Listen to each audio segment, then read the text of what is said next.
네, 안녕하세요. 예, 여러분 좋아하는 중개사법. 자, 교재 다 받으셨죠? 예, 그래서 이제 뭐, 오늘 첫 시간인데, 중개사법. 이제 여러분들하고 같이 1년간 같이 해야 돼요.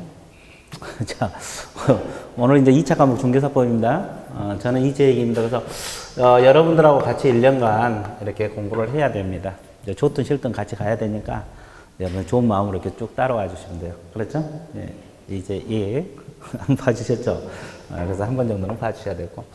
그래서 이제 우리 과목은 여러분들이 아시다시피 2차 과목이에요. 이제 뭐 중개사법은 뭐 어제도 들었겠지만 1차하고 2차로 구분이 돼요.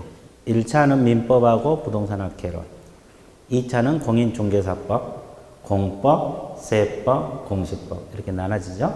그래서 나눠지는데 우리 과목이 이제 공인중개사법령. 그래서 이제 크게 우리 과목은 공인중개사법령하고 법령하고 중개실무 이렇게 구분이 됩니다. 법령하고 중개실무 이렇게 구분이 돼요. 그럼 법령은 이제 크게 두 파트로 나눠져 우리 과목이. 이제 법령에서 몇 퍼센트가 출제가 되느냐? 한 70% 정도 출제가 돼요. 그래서 이제 70% 정도 출제가 되고 중개실무 파트에서 한 30%가 출제가 돼요. 그래서 문항수로 따진다면 여기가 이제 28문제 정도 됩니다. 이제 28문제. 반드시 그런 건 아닙니다만은 일반적으로 그렇습니다. 그리고 중개 실무 파트에서 12문제가 철수가 돼요. 12문제가 출제가 돼요. 그래서 총 몇 문제가 나옵니까? 40문제. 그래서 이제 민법도 40문제. 부동산학 개론도 40문제. 공법도 40문제. 우리 과목도 40문제. 공시법, 세법 합해서 40문제. 그래서 이제, 과목 비중이 낮은 건 아니죠. 낮은 건 아닙니다. 그래서 이제 우리 과목도 열심히 해야 돼. 근데 일반적으로 이제 여러분들이, 우리 중개사 과목 중에서 뭐 어떤 것이 가장 쉽냐 그러면 일반적으로 이 과목을 쉽다고 생각을 해요. 근데, 공부할 때는 쉬운 것 같지만 실제로 점수는 그렇게 빨리 나오질 않아요. 공부가 돼야 나옵니다. 물론 해놓으면 쉬워요.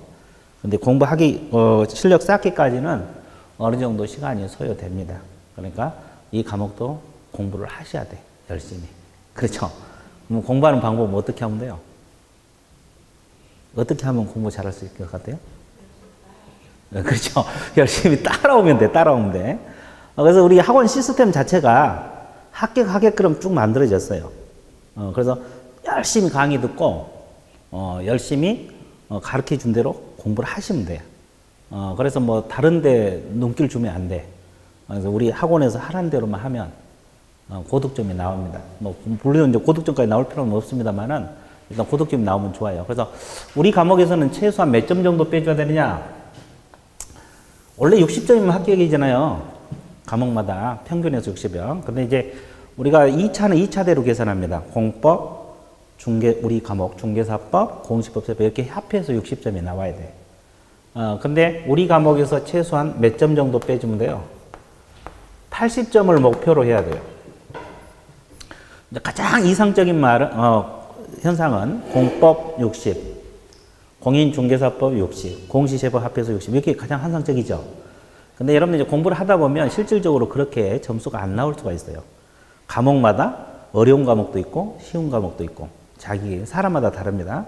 그래서 어떤 분은 이 과목이 쉽고 또 다른 분은 저 과목이 쉽고 그래서 사람마다 약간씩 차이가 있기 때문에 일단 자기가 뺄 수 있는 과목에 대해서는 많이 점수를 빼주는 게 좋습니다. 많이 점수를 빼서 여러분들이 많이 뺄 수 있는 과목은 많이 빼주고 공부해도 점수가 안 나온 과목들이 있어요. 그것은 최소한 한 50점 정도 맞춰가지고 평균 60점을 맞추면 돼요. 그렇죠? 이렇게 해서 하면은 여러분들이 합격하는데 전혀 지장이 없어요. 그래서 뭐 제가 이쪽에서 천안 쪽에서 지금 5년째 강의를 이제 여러분들하고 하면 5년째 지금 4년을 했거든요. 천안에서만 다른 데 말고 5년째 내려와서 하고 있는데 이제 다른 학원에서 했죠. 이제 우리가 새로운 학원이 원래 저쪽에 있다가 일로 이제 이전에 왔어요. 이전에 오면서 여러분들하고 처음 만났는데 그렇게 해서 이제 8점 목표로 하고 공부를 해주면 되겠고 그렇죠? 그리고 이제 제가 단연간 강의를 해서 알지만 가장 중요한 것은 성실성입니다. 성실성. 머리가 좋아서 점수가 잘 나온 게 아니고 공부를 혼자서 열심히 판단해서 점수 잘 나온 건 아니야. 공부하는 방법이 있잖아요. 근데 과목마다 공부 방법이 다 달라. 민법에 대한 공부는 거기에 맞게 해야 되고, 부동산학 개론에 대한 공부도 거기에 맞게 해야 되고, 공법 다 달라요. 그래서 우리 중개사법, 이걸 이제 줄여서 이제 중개사법이라거든요. 우리 중개사법은 중개사법 맞게 공부를 해야 돼. 이게 제가 하라는 대로 하면 돼요. 제가 하라는 대로. 이제 공부 방법이 과목마다 약간씩 차이가 있을 수가 있다는 거지. 제가 하는 대로 하면은 점수가 잘 나와. 그래서 이번에 뭐 26회 시험 보신 분들, 여러분들 27회거든요. 26회 시험 보신 분들이 다 점수 잘 나왔어요. 제 강의 끝까지 들으신 분은. 뭐 최하 85점, 90점, 95점. 그렇게 점수가 나와. 그렇게 나올 필요는 없지만 그렇게 나오면 그래도 낫잖아요. 마음이 안정되고. 그래서 시험 보자마자 합격했다고 막 메시지가 막 날라오는 거야. 공인중개사법 때문에 합격했다고. 그것도 두 문제 틀려갖고 95점으로 합격했다고. 그렇게 문자가 나와. 그래서 이제 뭐 80점만 목표를 하면 되는데 그렇게 점수가 잘 나와요. 그러니까 제가 시키는 대로 하면 됩니다. 그리고 특히 이제 야간반들은 공부할 시간이 많지 않으신 분들이 많죠. 중간반에 비해서. 그렇다 보면 이제 우리는 공부해도 시간이 없어서 안 된다. 그러지 말고 야간반도 의외로 합격률이 높아요. 왜냐면 이것은 뭐 90점, 100점 맞아야 합격할 시험이 아니잖아요. 60점만 맞으면 합격이니까 뭐 상대적으로 고득점이 안 나오더라도 야간반도 충실히 따라오시면 합격하는 데는 전혀 지장이 없어요. 전혀 지장이 없어. 그래서 이제 저쪽 학원에서 야간반에서 중개사법이 실전에서 100점 나오신 분이 있었어요. 재작년. 2, 3년 됐는데 그분 같은 경우도 낮에 일하고 저녁에 와서 강의 듣고 하는데 주간반에서는 100점이 안 나오는데 야간반에서 또 100점이 나오신 분이 있어요. 그러니까 하기 나름이거든요. 그러니까 의지를 가지고 나는 합격하겠다 이런 신념을 가지고 하면 누구나 점수를 뺄 수가 있다는 거죠. 이해되셨어요? 네. 그래서 이제 우리 과목에 대해서 간단하게 소개해봤어요. 크게 법하고 실무. 이건 법은 말 그대로 법이고 이것은 이제 뭐 계약서 쓰는 거, 확인 설명서 쓰는 거, 물건 조사하는 방법 이런 게 실무예요, 실무. 우리 과목은 크게 이렇게 구성이 돼 있다. 이렇게 크게 두 파트로 구성되어 있다. 그래서 이제 여러분 교재를 보더라도 이 파트가 70%가 나오기 때문에 상당히 두꺼워요. 보세요. 몇 페이지까지가 법령이냐면 거기 몇 페이지까지가 법령이냐면 93페이지까지가 법령이 돼요. 93페이지까지가 중개사 법령이고 나머지 이제 실무 쪽이 적죠. 우리 과목만 따졌을 때, 공인중개사법만 따졌을 때 법령이 훨씬 많습니다. 그 이유는 많이 출제되기 때문에 책을 많이 써놓은 겁니다. 그리고 여기는 적게 출제되기 때문에 적게 써놨다. 이렇게 생각을 하시면 됩니다. 이해됐어요? 예, 그거 염두해 주고 여러분들이 쭉 따라와 주시면 됩니다. 그러면 이제 그렇게 개략적으로 정리하고 이제 진도 한번 나가 볼게요. 진도. 자, 그래서 오늘은 첫날이고 그러니까 그렇게 많이는 안 나올 거예요. 근데 여러분들이 쭉 따라와 주시면 됩니다. 그래서 이제 어디를 피해 주시면 되느냐 하면 그 14페이지 총칙이 나오거든요. 1장 총칙. 14페이지 보고 있습니까? 그리고 그 1. 공인중개사법 제정 목적이 나와 있고 2가 법령의 구성. 자, 2번을 먼저 볼게요. 공인중개사 법령. 법령에다가 동그라미 쳐보세요.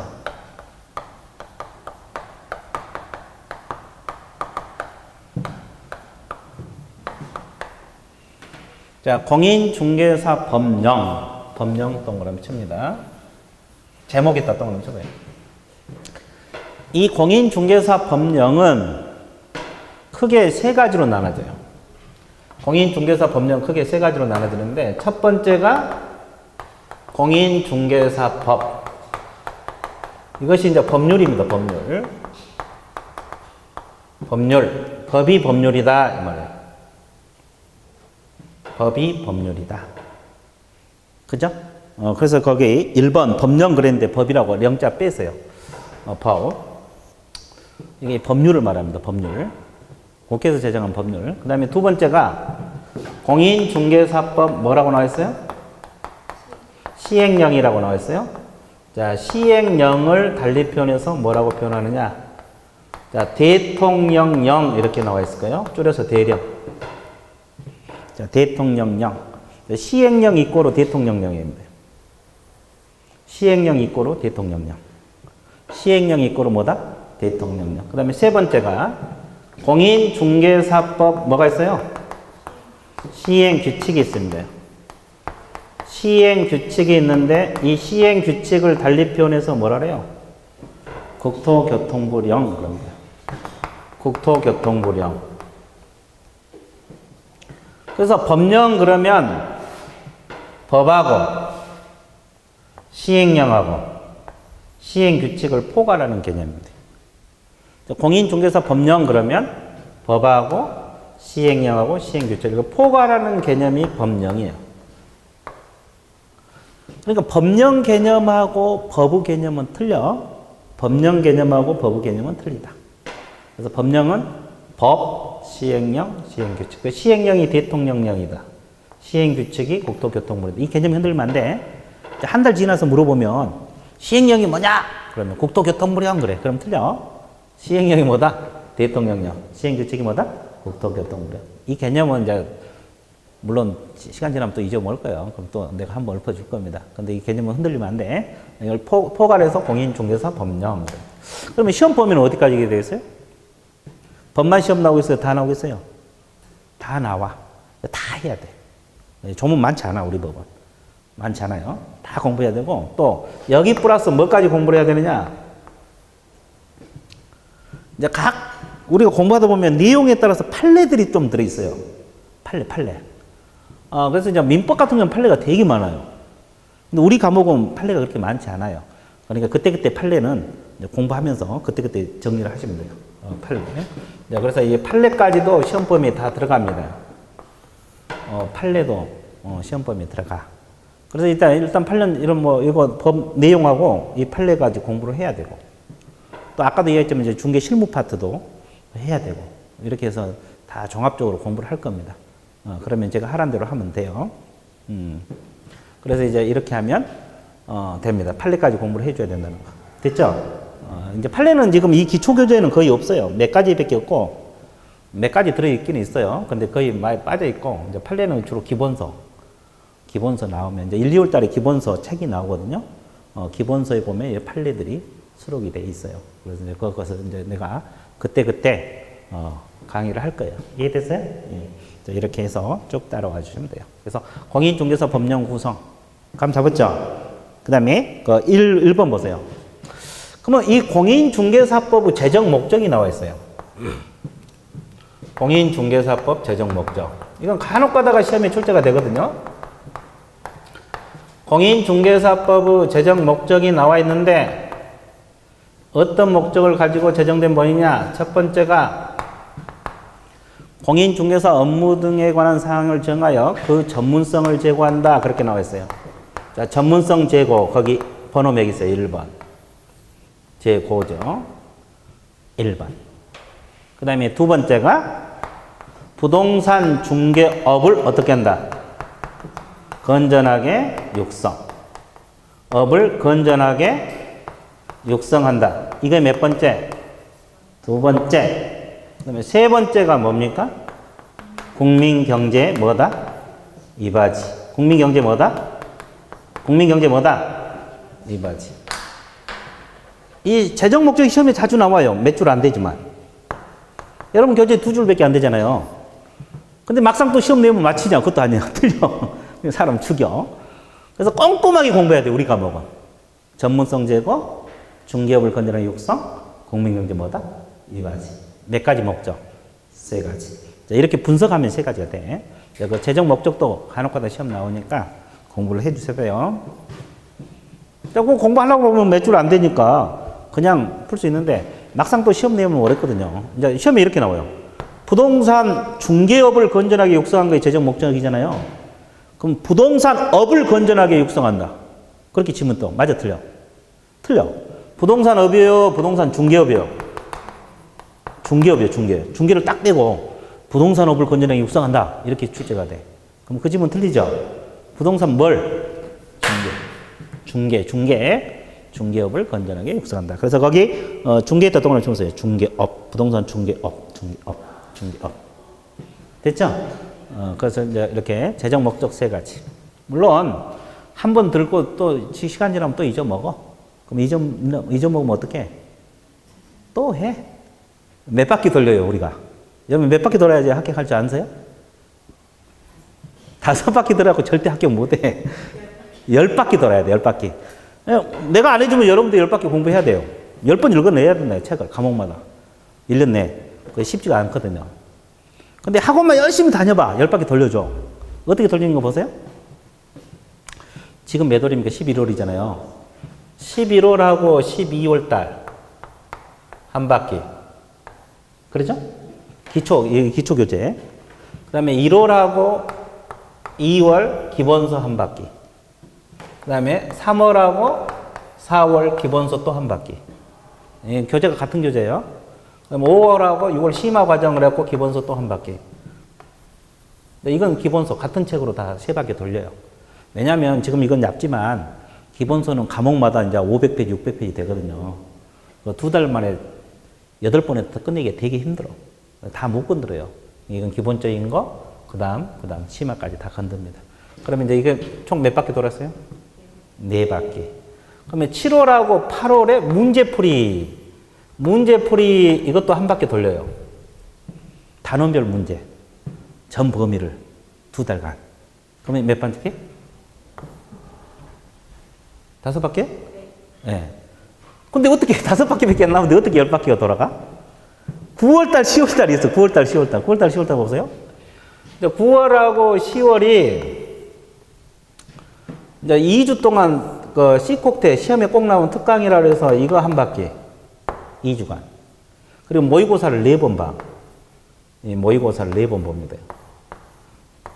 이제 물론 40문제씩 모의고사. 이거 전범위 나와요. 그러니까 이거 한 바퀴, 이거 한 바퀴, 이거 한 바퀴, 이거 한 바퀴, 이거 한 바퀴. 여기도 몇 바퀴? 5바퀴. 여기 5바퀴, 여기 5바퀴. 근데 총 몇 바퀴? 10바퀴 돌려. 그래서 합격하는 거야. 그러니까 이 학원이라는 게 엄청 내가 생각해도 대단하고 느껴요. 여러분들 공부하다 보면 되게 어려워. 다 법률이잖아요. 민법, 또 부동산학회론, 뭐 공법, 세법, 공시법, 골머리 아프거든요. 근데 연세가 드신 분도 다 합격해 나가. 물론 이제 그 기간 차이, 1년에 합격하느냐, 2년에 합격하느냐, 3년에 합격하느냐, 그 차이는 있어요. 성실히 하면 1년에, 좀 부성실하게 하면 2년, 더 부성실하게 하면 3년. 그래도 끝까지 잡고 있으면 합격에 나가. 근데 그래서 이제 이렇게 돌려주니까 합격이 들어간 거예요. 근데 실질적으로 대학에서 요즘 뭐 부동산학과 많잖아요. 대학에서 이거 4년 배워도 합격 못 해. 중개사 시험 합격 못 해요. 그 학생들이 여기 와서 학원 들어가고 합격을 해. 오늘 또 이거 학생 주간만에 학생 한 번 왔더라고. 학생 부동산학과 다닌다 하더라고. 그래서 내가 그 젊은 아가씨인데 물어봤어요. 내가 강의하니까 잘 따라와. 대답도 저 뒤에서 이제 말로 대답 안 하는데 고개를 끄덕끄덕 하면 다 대답한 거잖아요. 그래서 내가 저거 쉬는 시간에 물어봤어. 공부 좀 했나 보네? 그랬더니 자기가 부동산학과 다닌대. 그래서 배웠대. 그래서 쏙쏙 들어온대. 그래서 그 이야기를 하더라고. 그러니까 결국 뭐냐면 학생들도 결국 여기 와서 대부분 학교에서 배우지만 하고 나서 대부분 합격하고 들어가거든요. 부동산학과 같은 경우는 자격증 또 있어야지 여러 가지 취업하는 데 도움이 되고 그러니까. 그래서 이제 이렇게 해서 10바퀴가 돌아갑니다. 그러다 보면 아무리 공부를 안 했건 연세가 들었건 다 합격에 들어가더라고요. 그래서 내가 가르치고 있지만 학원 기능이 대단히 중요하다고 생각을 합니다. 중요하고 대단하다고 생각을 해요. 그래서 여러분들도 꼭 따라오시면 됩니다. 자, 여기까지 이제 계략적인 건 끝났고 그 다음에 이제 또 뭐가 공부했냐? 오른쪽 뭐가 나옵니까? 용어. 뭐가 나와요? 용어. 우리가 공부를 하려면 가장 먼저 알아둘 게 용어잖아요. 이제 우리 과목을 공부하는데 가장 기초적인 용어가 거기에 나와요. 근데 이 용어는 시험에 매년 나와. 그리고 가장 자주 틀린 거 용어예요. 지금부터 배우지만은 내년 10월 가면 용어 문제는 틀려. 다른 건 다 맞아. 이거 용어가 자주 틀려요. 기본적이면서 가장 자주 틀린 게 용어입니다. 그래서 용어만큼은 법 조문을 꼼꼼하게 공부를 해 주셔야 돼요. 됐어요? 그럼 영어에서 가장 먼저 나온 것이 뭐가 나옵니까? 거기 중개라는 용어가 나오죠. 그 다음에 뭐가 나옵니까요? 공인중개사란 용어가 나오고, 그 다음에 또 뭐가 나오냐? 중개업이란 용어가 나오고, 그 다음에 또 뭐가 나옵니까? 개업공인중개사란 용어가 나옵니다. 개업공인중개사란 용어고, 또 나온 용어가 뭐가 있어요? 소속공인중개사란 용어가 나옵니다.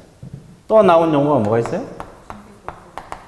소속공인중개사란 용어가 나오고, 또 나온 용어가 뭡니까? 중개보조원이라는 용어가 나옵니다. 그래서 이 용어가 총 몇 가지? 6가지. 그럼 이걸 공부해 놓으면 일단, 우리 과목에서 이제 접근하기 좀 쉽겠죠? 그 외에도 용어 많아. 이것은 이제 우리 법에 나온 용어들이에요. 가장 기초적인 용어들. 근데 시험은 가장 자주 나와요. 그럼 이 6가지 중에서 또 시험에 자주 나올 걸 용어를 골라라. 6가지 중에 어떤 게 많이 나올 것 같아요? 찍어봐. 다 자주 나오겠지만. 그 중에서 시험 자주 나올 것 같다.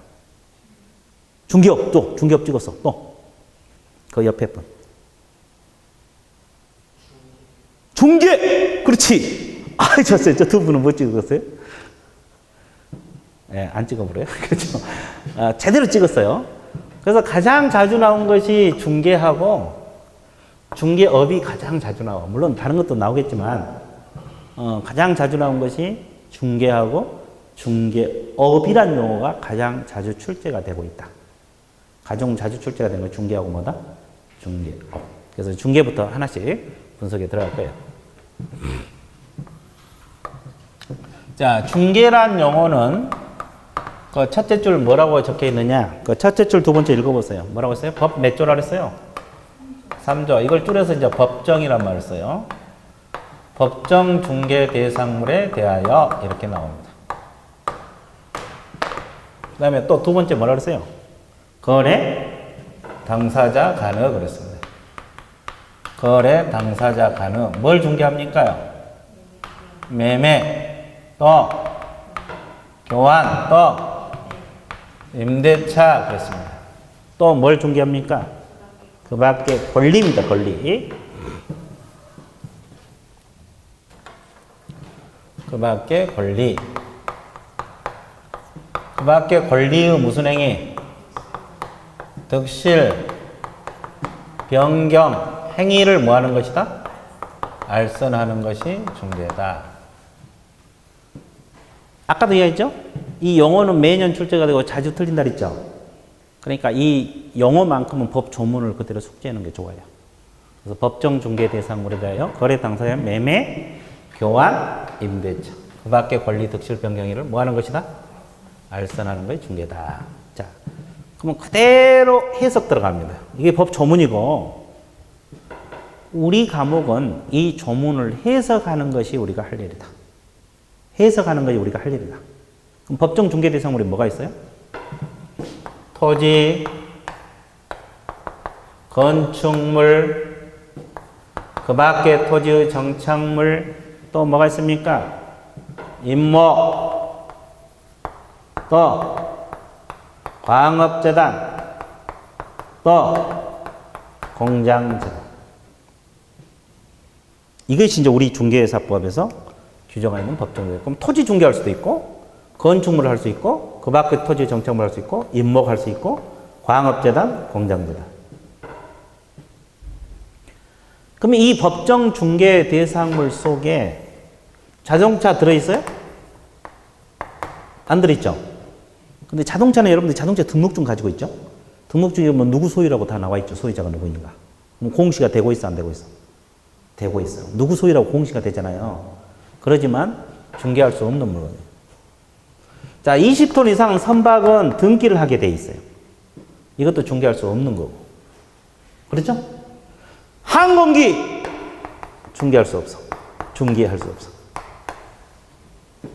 그러면 중개할 수 있는 물건이 저거단 말이에요. 그죠? 토지 건축물 중개할 수 있다. 이건 공부 안 해도 다 알잖아요. 그죠? 그럼 임목도 중개할 수 있죠. 임목이 뭐게? 임목. 서 있는 나무. 좋았어. 서 있는 나무 임목이야? 네, 좋아. 여기는. 똑같이. 그러면 앉아있는 나무는? 자목이라 그래? 앉을 차에다가? 아주 좋았어요. 그래서 이제 이제 이거 하나씩 배우고 갈 거예요. 네, 좀 이따 배우겠지만 임목은 등기된 수목을 말합니다. 임목에다가 누구 소유라고 등기를 해놔. 그런 걸 임목이라래. 이것도 중개할 수 있어요. 이해됐어요? 광업재단. 이것은 이제 하나씩 배우면서 설명할 거고, 일단 중개할 수 있는 물건이 이런 것들이다. 그래서 그 양갈 1번, 첫째 줄 두 번째 줄 이쪽 보세요. 양갈 1번, 법정 중개 대상물 토지, 건축물, 그 밖의 토지 정착물, 임목, 광업재단, 공장재단. 나와 있어요? 근데 그 따라서 금전 동그라미 금전. 금전, 자동차, 선박, 의류는 중개 대상물이 아니다. 특히 주의할 거 금전. 돈 빌려주고 빌린 거 중개할 수 없어요. 돈 빌려주고 빌린 거 중개할 수 없어요. 그럼 이건 중개할 수 있는가 봐. 여러분 상가 임대하면 보증금 1억에 권리금 5천. 권리금들이 있잖아요. 이 권리금은 중개할 수 있을까? 중개할 수 있는 물건에 중개할 수 있는 거에 들어갈까 안 들어갈까? 한번 찍어봐. 아직 안 배웠으니까. 어차피 이제 나중에 배우죠. 들어갈 것 같아? 예, 여기는. 아닐 것 같아? 똑같이 안 그래?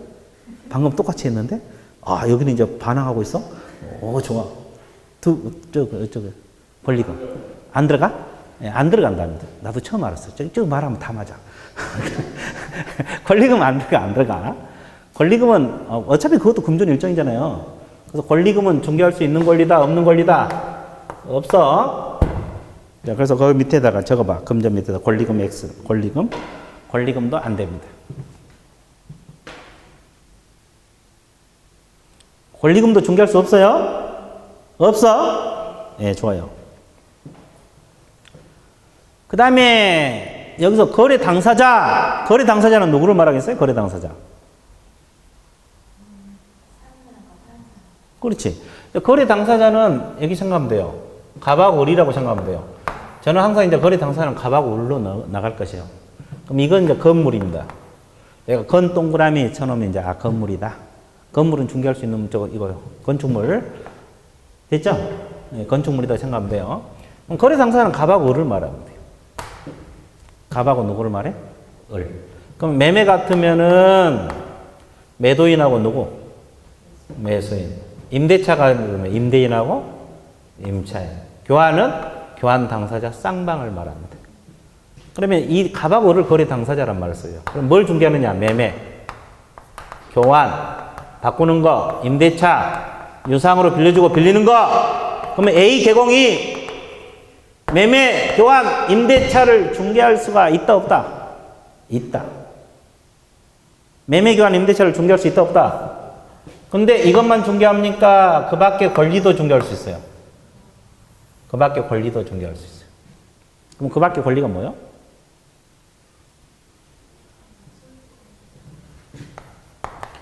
이 그 밖의 권리란 것은 민법상 권리들을 말합니다. 무슨 권리? 민법상 권리. 이제 민법을 앞으로 배울 건데, 민법상 권리가 여러 가지 있어요. 근데 거기서 이제 모든 민법상 권리가 중개할 수 있는 게 아니고, 중개할 수 있는 권리도 있고, 없는 권리도 있어. 그럼 어차피 이제 이 권리들은 민법을 배워야 돼. 근데 이제 우리 과목에서는 뭐 그 내용까지 일일이 신경 쓰지 말고, 어떤 권리가 중개할 수 있냐, 없냐, 그걸 알면 돼요. 가볍게 들어보세요. 소유권은 중개할 수 있어요. 그리고 지상권하고 지역권하고 전세권은 중개할 수 있는 권리들. 이걸 통틀어서 뭐라고 표현할까요? 영위물권. 무슨 물권? 영위물권. 남은 물건을 사용, 수익할 수 있는 권리. 이건 다 중개할 수 있고, 그 다음에 저당권도 중개할 수 있어요. 저당권은 영위물권이에요? 담보물권? 담보물권. 저당권은 무슨 물권? 담보물권도 중개할 수가 있다 없다? 있다. 그러면 담보물권 다 중개할 수 있어요? 아니에요. 결론부터 말할게요. 담보물권은 유치권도 있고 질권도 있고 저당이 있어요. 근데 질권은 중개 대상이 되지 않아. 이제 질권이 뭐냐면 이제 전당포 생각하면 돼요. 여러분들 그 반지 맡겨놓고 전당포에다 반지 맡겨 돈 빌려 쓰는 거. 그럼 이 반지란 것은 부동산입니까? 동산입니까? 동산. 이 동산은 개공이 취업할 수가 없어요. 이 개업공인중개사가 중개할 수 없다고. 이 중개업소 사장을 개업공인중개사라거든요. 이건 중개할 수 없는 권리. 왜? 동산에만 인정되는 권리이기 때문에. 근데 이제 유치권은 자동차 수리 맡기는 거 있죠? 이거 생각하면 돼. 여러분 자동차 고장나면 카센터에 수리 맡기죠? 그럼 수리비를 가져올 때까지 그 자동차를 유치할 수 있는 권리. 이걸 뭐라 그래? 유치권. 근데 유치권은 동산, 부동산 다 인정돼요. 동산 유치권은 개공이 취급하지 못하니까 안 되고, 부동산 유치권은 중개할 수가 있어요. 근데 부동산 유치권 설정은 중개할 수가 없고, 이전은 중개할 수가 있어요. 이제 이거 또 어렵게 들어가는데, 이 득이란 말이 뭐냐? 지상권 설정, 유치권 설정, 실의, 소멸, 변경이 이전을 말합니다. 이런 걸 알선한 건데, 유치권은 이전만 중개할 수 있어요. 왜 되는가는 나중에 공부 좀 한 다음에 설명할게요. 지금 단계에서는 아니고. 일단 결론만 하면, 유치권은 설정은 안 되고, 이전만. 질권은 아예 안 되고, 저당은 되고. 이해되세요? 그리고 지상지역 전세권은 다 중개할 수 있는 권리고, 소유권도 돼. 그럼 이제 지상권은, 이제 이 지상권이 뭐고, 지역권이 뭐고, 전세권이 뭐다. 이런 개념은 다 민법에서 배워요, 민법에서. 그 내용은 민법에서 배우고, 어차피 지금 그 지상권 개념, 지역권 개념, 전세권 개념 몰라도 관계없어. 우리 과목에서는 이걸 중개할 수 있는 권리냐, 없는 권리냐, 이런 걸 배운 거예요. 부동산 등기법에서는 지상권 설정을 어떻게 등기하느냐, 등기 방법을 배우는 거고, 우리 과목은 중개할 수 있는 권리냐, 없는 권리냐, 이런 걸 배워요. 이해됐어요? 그럼 일단은 이 세 가지는 중개할 수 있다, 없다? 있다. 그리고 저당은 되고, 질권은 안 되고, 유치권은 뭐만 된다? 이전만. 그러면 출제자가 이렇게 문제를 내요. 유치권은 중개할 수 있냐? 이렇게만 문제를 냈어. 그러면 중개할 수 있다고 봐야 돼요? 없다고 봐야 돼요? 있다고 봐야 돼요. 일부가 있는 것은. 일부가 되는 건 되는 겁니다. 출제자가 그냥 유치권 설정은 되냐 이렇게 물어보면 안 된다고 해야 되고, 이전은 된다고 해야 되는데, 유치권이 되냐 안 되냐 이렇게 물어봐 볼 수 있어요. 그러면 유치권은 돼. 뭐가 되기 때문에? 이전. 그렇게 정리하면 돼요. 여기까지 이해되셨어요? 그러면 하나 더. 몇 개 더? 하나 더. 여기서 이제 우리가 알아둘 것이 지상권이란 말이 나와 있는데, 무슨 권? 그러면 어떻게 지상권을 이 설정을 중개하고 이전을 중개할 수 있는가? 이거 하나만 설명할게요. 그죠? 하나만. 이 권리를 어떻게 중개할 수 있냐? 매매기관 임대차는 물건 사고 파는 거, 임대차는 중개할 수 있는데 어떻게 지상권을 권리를 중개할 수 있느냐? 이제 의심스러우니까 딱 하나만 설명하면 이렇게 생각하면 돼요. 지상권이 뭐예요? 지상권. 지상권이라는 것은 나무 토지를 사용할 수 있는 권리. 그러면 가부 토지, 토지는 가부 겁니다. 근데 을이 지상권 설정했어요. 토지를 빌렸다 이 말이죠. 그죠? 근데 값을 잘 몰라. 그러면 A라는 개업공인 중개사, 중개업소 사장을 말합니다. 찾아가서 이 토지에다가 지상권 설정하고 싶은데 중개 좀 해주세요. 을이 A 찾아가서 지상권 설정을 중개해달라. 의뢰가 들어올 수 있죠. 그러면 A 개공은 을하고 갑 사이에 지상권 설정을 중개해 줄 수가 있다, 없다? 있다. 이게 지상권 설정이에요. 그리고 이제 지상권 설정 계약서 쓰고 중개 보수를 받는 거야. 그럼 지상권이라는 것은 건물이나 공작물이나 수목을 소유하기 위해서 나무 토지를 사용할 수 있는 권리거든요. 그러니까 을이 여기다 건물 짓고 살고 싶어. 그러면 나무 토지를 빌려야 될 거 아니에요. 빌리는 방법은 임대차도 있지만은, 임대차는 대항력이 약해요. 그래서 이제 지상권을 설정합니다. 그리고 지상권 설정 등기를 하면 이 건물을 장기간 사용할 수가 있다, 없다? 있다. 저 땅을, 토지를 사용할 수 있어요. 건물 지어가지고. 이해됐어요? 그걸 중개할 수 있어. 그 다음에 또 하나 봐보세요. 그럼 지상권 이전도 중개할 수 있다고 했어요? 없다 그랬어요? 있다 그랬죠? 그럼 이전이 뭐예요? 이거요. 자, 을이 가부 토지에 지상권 설정해놨어.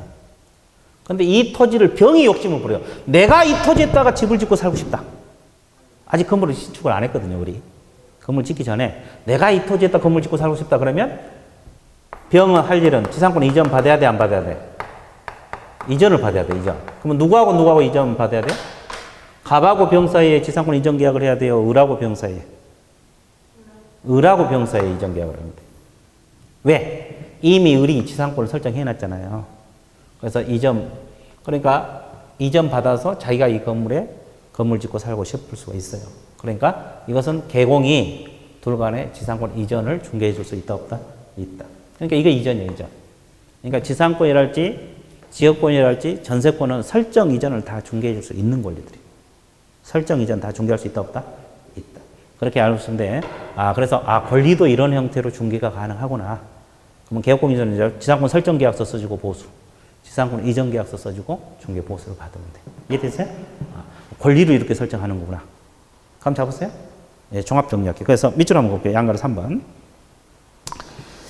양가로 3번에 동그라미 1번은 첫째 줄 매매 교환 임대차만 밑줄 보시고 동그라미 2번 그 밖에 권리 있어요? 첫째 줄은 소유권, 두 번째 줄 지상권, 지역권, 전세권 끊으세요. 그리고 저당권 끊고 유치권은 이전이라고 적으세요. 유치권 이전만 됩니다. 유치권 이전. 그럼 아까 우리가 일부가 되는 건 된다고 했어요? 안 된다고 했어요? 된다. 그래서 유치권이 되는 걸로요. 임차권은 다 되고 환매권도 이전이라고 적으세요. 환매권도 이전만 됩니다. 환매권은 이제 나중에 배워요. 환매권 이전만 되는 권리다. 그럼 일부가 되는 것은 된다, 안 된다? 된다. 그리고 이제 거기 동그라미 3번 질권 동그라미 안 되고 어업권, 광업권도 안 되고 안 됩니다. 동그라미 쳤어요. 질권 안 되고 어업권, 광업권. 질권 안 되고 어업권, 광업권. 질권 안 되고 어업권, 광업권. 질권 안 되고 어업권, 광업권. 된다, 안 된다? 안 된다. 여기까지 이해가 됐습니까? 됐죠? 그래서 그 밖에 권리까지 중개해 봤어요? 안 해봤어요? 했죠? 그 다음에 이제 마지막으로 뭐 하는 거예요? 알선. 뭔 선? 알선. 알선은 어떻게 하는 거예요? 알선이란 말은 연계해주는 행위를 말합니다. 근데 거기 보면은 뭐라고 나왔어요? 지시중개하고 무슨 중개를 포함한다? 참여중개를 포함하는 개념이다. 그렇게 나와있을 거예요. 네, 이게 알선인데 거기 양가로 4번 보면 지시중개 가로 안에 참여중개 포함하는 포괄적 개념으로 봐야 된다. 그런 지문이 있어 없어? 원래 알선 개념은 지시중개를 말해요. 원래 알선이란 것은. 원래 알선은 지시중개를 말하는데 그럼 지시중개란 말 들어보셨어요? 지시중개 들어봤어, 안 들어봤어? 안 들어봤어요? 참여중개는? 안 들어봤죠? 그럼 지금 배우는 거예요. 그죠? 어차피 기초과정에서 영어 위주로 많이 들어가는 게. 그럼 지시중개는 뭐고 참여중개는 뭐냐? 지시중개는 뭐고 참여중개는 뭐냐? 또 그게 문제죠? 그럼 지시중개는 이걸 말하면 돼요. 자, 갑이 A를 찾아와서 이 건물 자료를 전시해달라. 자, A4 용지나 B4 용지에 자료를, 물건의 특징, 면적, 가격, 이런 걸 자료를 전시해달라. 그러면 개업공인중개사는 자료를 전시해주고 보수를 받아. 뭘 전시해주고? 자료 전시. 그러면 계약 체결까지 관여를 했어요? 안 했어요? 안 했죠. 뭔만 전시해주고 자료 전시하고 중개 활동 끝나는 거야. 그리고 이 사람이 찾아와서 이 건물 정보만 가르쳐 달라. 계약은 내가 알아서 할 테니까 저 물건의 정보만 가르쳐 달라. 그럼 개공은 정보만 가르쳐 주고 보수를 받아. 그럼 이것도 계약까지 관여했어요? 안 했어요? 안 했죠. 그럼 자료를 전시하거나 정보를 제공하면 개공할 일은 끝나, 안 끝나? 끝나. 이걸 무슨 중개? 지시중개. 이걸 무슨 중개? 지시중개. 그럼 계약까지 관여했습니까? 안 했습니까? 이걸 지시중개라 그래. 이걸 무슨 중개라 그래? 지시. 그럼 참여중개는 뭐예요? 참여중개는 어떻게 참여해? 계약까지. 그러니까 이 참여중개는 뭐냐면 우리가 알고 있는 중개가 참여중개예요. 이해되셨어요? 이거 지워도 되겠죠? 참여중개는 뭐냐면 이 사람이 중개 좀 해주세요. 의뢰가 들어옵니다. 팔고 싶으니까 중개 좀 해달라. 그러면 개공이 을 찾아가지고 살 사람 찾아가지고 뭐까지? 계약까지. 그럼 이렇게 맺는 계약을 무슨 계약이라 그래요? 갑하고 을하고 맺는 계약을 무슨 계약? 이것도 이제 기초적인 용어인데. 자, 갑하고 을하고 맺는 계약을 무슨 계약이라고 할 것 같아요? 갑하고 을하고 맺는 계약. 사고 파는 걸 뭐요? 아니, 사고 파는 거. 매매 계약. 그러면 빌려주고 빌린 거. 임대차. 이걸 통틀어서 뭐라 그래요? 매매 계약, 임대차 계약 이런 걸 통틀어서. 그냥 계약? 앞에다 뭘 붙여야 되는데? 계약은 계약인데 무슨 계약? 중개계약 그러면 큰일 나. 거래계약. 이걸 거래계약이라 그래. 이걸 무슨 계약? 그러니까 매매계약이나 임대차 계약 이런 걸 통틀어서 무슨 계약? 거래계약까지 해주고 보수를 받는 것이 무슨 중개? 참여중개다 이 말이야. 그럼 우리가 보통 알고 있는 게 무슨 중개? 참여중개. 근데 지시중개도 할 수 있어요. 등록하면. 근데 지시중개는 잘 몰라. 중개업소에서. 왜? 돈이 안 돼. 돈이. 자료 한 달 전시하고 5,000원. 2달 전시하고 10,000원. 그럼 뭐요? 안 받고 말지. 그렇죠? 아, 그래, 안 그래? 그러니까 지시중개는 할 수는 있는데 굳이 할 필요도 없고 안 하는 거예요. 이해됐어요? 차라리 서비스 해준 게 낫지. 그 신용 얻는 게 낫지. 그거 5,000원, 10,000원 받는다고. 그렇잖아요. 그렇죠? 그러니까 우리가 보통 알고 있는 게 무슨 중개? 그러면 이렇게 맺는 계약 무슨 계약? 거래계약. 그럼 이렇게 맺는 계약을 뭐라 그래? 중개 좀 해주세요. 알았다. 그럼 이렇게 맺는 계약을 무슨 계약? 우리 중개 좀 해주세요. 알았다. 이렇게 맺는 계약을 무슨 계약? 이 둘과는 맺는 계약을. 이 기초 개념이에요. 근데 우리가 강의 듣다 보면 이거 한 100번 나와. 신경 안 써도 되는데 이걸 중개계약이라고 해요. 이걸 무슨 계약? 중개계약. 자, 다시. 중개업소에 찾아와서 중개해달라고 맺는 계약을 무슨 계약? 중개계약. 갑하고 을하고 맺는 계약을 무슨 계약? 거래계약. 이 개념이 흔들리면 안 된다고. 왜? 내가 이거 설명하는데 머릿속에서 이거 생각하면 이해가 안 되죠. 내가 이거 열심히 설명하는데 머릿속에서 이거 생각하면 이해가 안 되겠죠. 아무것도 아닌데 본인만 안 되는 거예요. 그래서 의뢰인하고 개업공인 중에서 중개업소하고 간에 맺는 계약을 무슨 계약?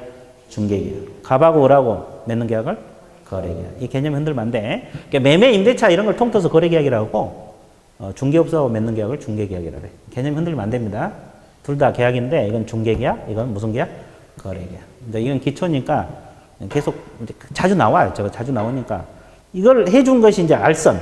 그러니까 이 연결해 준 거이 알선이에요. 알선. 그러니까 알선은 보통 우리가 원래는 지시중개를 말하는데 참여중개도 포괄하는 개념이에요. 근데 요즘은 이제 참여중개를 보통 알선 이렇게 표현을 해버려요. 이해되세요? 예, 그래서 이제 중개 개념이 끝났어요. 그럼 종합 정리해 줄게요. 정리해 드릴게요. 중개란 것은 법정 중개 대상물에 대해서 거래 당사자가 매매 교환 임대차 그 밖의 권리의 득실 변경 행위를 뭐 하는 것이다? 알선한 것이 중개다. 그럼 이제 제대로 이해했는가? 질문 들어갈게요. 금방 내가 알 수 있어. 이해했나? 안 했나? 그러면 갑이 남자고 을이 여자예요.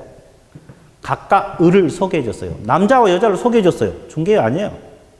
A 개공이 갑하고 을을 소개해 줬어요. 중개입니까? 아닙니까? 다시 갑이 남자고 을이 여자라니까? 그러니까 이 건물이 아니고 갑하고 을하고 소개해 줬어. A라는 개업공인 중개사가. 이건 중개다 아니다. 중개는 아니냐를 내가 물어서 중개다 아니다. 왜 중개라고 생각해? 소개해 줬으니까? 예, 중개가 아니야. 한 시간이 아니라 여태 설명 들은 거 다 헛거예요. 중개가 아니에요. 그러면 중개라는 것은 뭘 알선하는 거? 이걸 알선하는 거에 중개지. 이해되셨어요? 그럼 다시 연습할게요. 그럼 자동차를 알선해 봤어. 중개예요? 아니에요. 아니죠. 왜? 법정 중개 대상물이? 그럼 토지를 중개했어. 중개 맞습니까? 건물을 알선하면. 맞죠? 그거예요. 그러니까 사람은 이 속에 들어있어, 안 들어있어? 안 들어있죠. 중매지, 중매. 그건 중매고. 중개가 아니라고. 이게 중개는 결국 뭘 알선한 거? 법정 중개다. 이 토지, 건물, 이런 걸 알선한 거에 중개다. 여기까지 이해되셨어요? 그럼 중개 개념 하나 끝나고. 다시 한번 연습할게요. 여러분이 이 토지를 이 부동산이요. 토지를 개발해가지고 분양하는 경우 있잖아요. 개발을 하면 이 토지가 좋냐 안 좋냐 상담을 하는 경우 있죠. 상담. 개발에 관한 상담. 개발에 관한 뭐다? 상담. 개발에 관한 뭐다? 개발에 관한 뭐다? 상담. 이건 중개일 것 같아요? 중개가 아닐 것 같아요? 토지는 맞죠? 개발에 관한 상담을 해줘서. 중개다 아니다. 여태 배웠는데, 그죠? 저거 중개다고 여태 배웠는데. 이건 중개가 아니에요. 왜 아닐 것 같아요?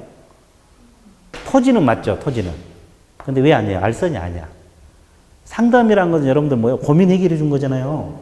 아니, 소개해 준 게 아니라 고민을 뭐 해주는 거. 해결해 준 거. 고민 듣고. 그거 개발하면 좋냐, 안 좋냐, 그거 조언해 주는 거잖아요. 그래서 이건 알선이 아니기 때문에 중개가 아니야. 자, 다시. 아까 사람 소개는 왜 중개가 아니에요?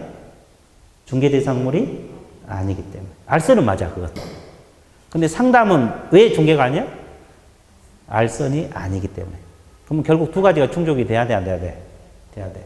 그러니까 결국 뭐가 중개입니까? 법정 중개 대상물을 알선한 것이 뭐다? 중개. 법정 중개 대상물을 알선한 것이 뭐다? 중개. 법정 중개 대상물을 알선한 것이 뭐다? 중개. 이해됐어요? 이걸 헷갈리면 된다, 안 된다?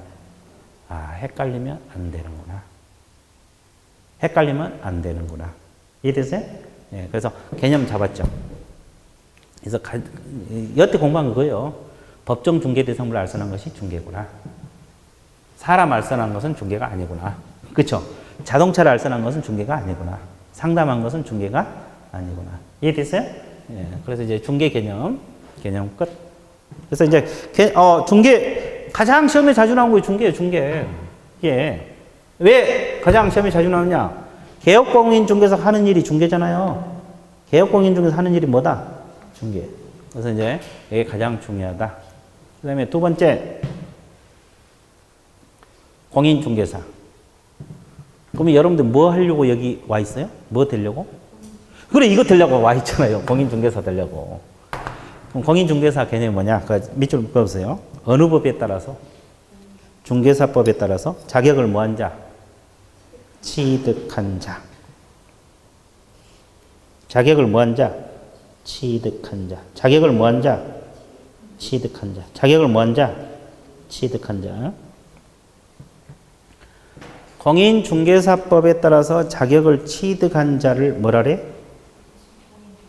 공인중개사. 공인중개사법에 따라 자격을 취득한 자를 뭐라래? 공인중개사. 그럼 뭔만 가지고 있으면? 자격증을 가지고 있으면 공인중개사예요. 취득한 자 동그라미. 취득한 자 동그라미. 취득한 자 동그라미. 취득한 자 동그라미. 어느 법에 따라서? 공인중개사법에 따라서. 어느 법에 따라서? 공인중개사법에 따라서 자격을 취득한 자를 뭐란다? 공인중개사.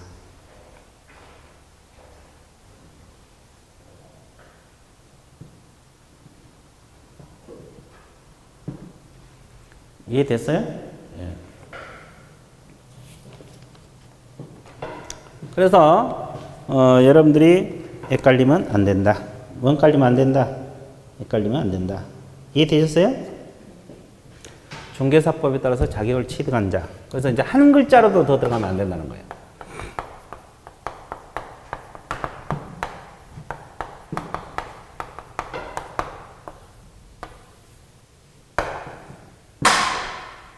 취득한 자. 그러니까 취득해서 중개업을 영위하는 자다. 그러면 틀려 그래요. 그러면 여러분들 이제 자격증만 가지고 있으면 놀고 있어도 뭐가 돼요?